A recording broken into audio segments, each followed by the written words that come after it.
Ejercicio 39, el número 1 medio pertenece a cuáles conjuntos. 1 medio, si efectuamos la división, es 0,5.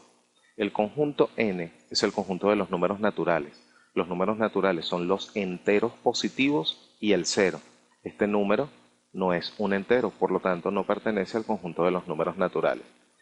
El conjunto Q es el conjunto de todos los números racionales, es decir, todos los números que tienen esta forma, donde A y B, ambos son números enteros, pero B tiene que ser distinto de 0. Recordemos que no podemos dividir entre 0. Esta es una fracción, por lo tanto pertenece al conjunto Q. Y el conjunto de los números reales es el conjunto que comprende a los números racionales y a los números irracionales. Por lo tanto, ya contiene el conjunto Q. Así que pertenece a esta y a esta tercera condición, por lo tanto la respuesta es la opción E. Ejercicio 40. Considerando los conjuntos notables, ¿qué cosa no es cierta? Primer detalle, nos están pidiendo lo que no se cumple, así que todo aquello que sea cierto, todo aquello que se cumpla, lo tenemos que descartar como posible respuesta. Nos quedamos con aquella que sea falsa. Eso es lo que estamos buscando, la respuesta que sea falsa. Los conjuntos notables, vamos a recordar la relación entre uno y otro. De los conjuntos que nos presentan las opciones, el más pequeño, por decirlo de alguna forma, es el conjunto de los números naturales, ya que los números naturales, que son los enteros positivos y el 0, están contenidos dentro del conjunto de los números enteros. El conjunto de los números enteros contiene los enteros negativos, los enteros positivos y el 0. Así que el conjunto de los naturales está contenido en el conjunto de los enteros. Luego, el conjunto Z está contenido en el conjunto Q. Recordemos que el conjunto Q es el conjunto de los números racionales, que por supuesto ya contiene a estos números. Y finalmente el conjunto de los números racionales está dentro o contenido del conjunto de los números reales, que es aquel que está formado por la unión de los números racionales y los números irracionales. Así que esa sería la relación de un conjunto con respecto al otro. ¿Quién está contenido en quién?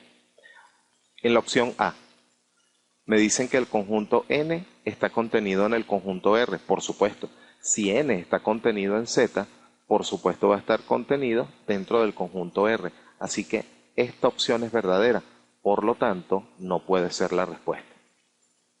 En la segunda opción, opción B, Z está contenido en R. Sí, aquí está Z y está contenido en R. Así que de igual forma no se cumple, no es la respuesta, ya que eso es cierto.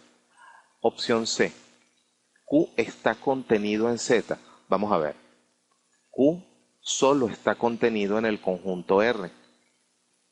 En este sentido, lo que se cumple es que N está contenido en el conjunto Q, pero Q no está contenido en el conjunto Z. Como esto es falso, significa que la respuesta es esta, la opción C. Ejercicio 41, se nos pide la intersección de esos dos intervalos. Recordemos que el símbolo de intersección entre dos conjuntos es este y significa que vamos a tomar los elementos que son comunes a ambos conjuntos, que son comunes a ambos intervalos para este ejercicio. Bien, lo primero vamos a ubicar la recta numérica, vamos a hacerlo desde la perspectiva gráfica, que es mucho más sencilla y más visual.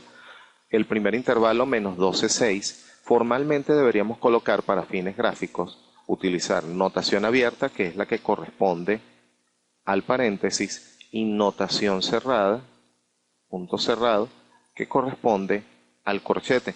Pero para hacerlo más sencillo, más visual, voy a utilizar exactamente los mismos símbolos que nos da el ejercicio, es decir, el paréntesis y el corchete. Y así inmediatamente cuando veamos la intersección tendremos la respuesta. Vamos a hacerlo de esta forma, no pasa nada si lo utilizamos de esa manera.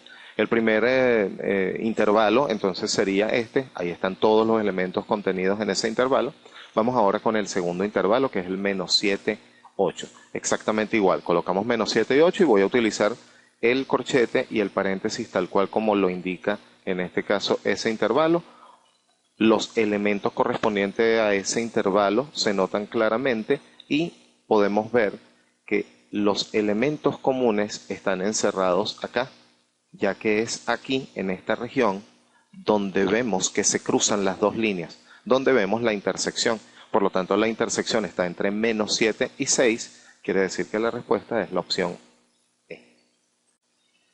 42. Gráficamente, ¿cómo determinamos las raíces de una función? Primero vamos a recordar si tenemos el plano real, eje X, eje y colocamos cualquier función dentro de ese plano.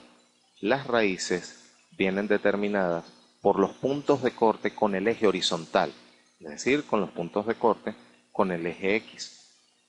Recordemos también que al eje vertical o eje Y se le conoce como el eje de las ordenadas y el eje X es el eje de las abscisas. Por lo tanto, la respuesta es la opción A. 43. Según la función que nos están dando, ¿cuáles son dos puntos que pertenecen a ella? Primero vamos a recordar que cuando tenemos un punto cualquiera en el plano que pertenece a su vez a una función, significa que cuando sustituimos el valor X dentro de la función, al efectuar estos cálculos, nos arroja un valor Y. Eso es lo que significa entonces estos dos valores. Sustituimos X dentro de la función y el valor que arroja al sustituir y efectuar todos esos cálculos es el valor Y. Entonces vamos a suponer que la respuesta es la opción A. Eso significa que si sustituimos 0 dentro de la función, nos tiene que dar menos 2 en Y para que este punto pertenezca a esta función. Si probamos rápidamente con el punto 0, menos 2 y lo sustituimos dentro de la función, ¿qué sería f de 0? F de 0 es cambiar X por 0, es decir, 0 al cuadrado menos 0 menos 6. Por supuesto, esto da como resultado menos 6. ¿Eso qué significa? Que un punto que pertenece a esta función es el punto 0 menos 6. O dicho en otras palabras, si reemplazo 0, solamente puedo obtener como resultado menos 6. Aquí está diciendo que es 0 y obtienes menos 2. Falso, no puede ser esto. Si reemplazo 0, no puedo obtener menos 3, porque ya sabemos que vamos a obtener menos 6. Tampoco puede ser esta. No puede ser esta tampoco. Nos quedan las opciones D y E. Vamos a probar en la opción D. Si probamos con el punto 3, 0, vamos a sustituir el 3 dentro de la función y tenemos que verificar que al efectuar las operaciones el resultado sea 0.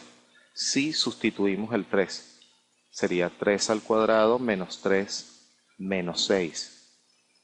3, corrijo, dije 3 al cuadrado y coloqué 3 al cubo, no hay problema. 3 al cuadrado. 3 al cuadrado es 9 y menos 3 menos 6 es menos 9. 9 menos 9 es 0. Si sustituyo 3 da 0. Significa que este punto pertenece a la función. Por lo tanto, ahora tenemos que probar con el siguiente punto. Menos 2, 0. Exactamente igual.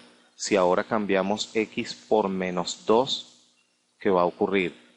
Colocamos menos 2. Menos 2 al cuadrado. Menos 2. Cuidado con los signos. Menos 6. Menos 2 al cuadrado es 4. Menos por menos es más 2 menos 6. 4 más 2 es 6 y 6 menos 6, por supuesto, es 0. Así que este punto también pertenece a la función, por lo tanto la respuesta es la opción D.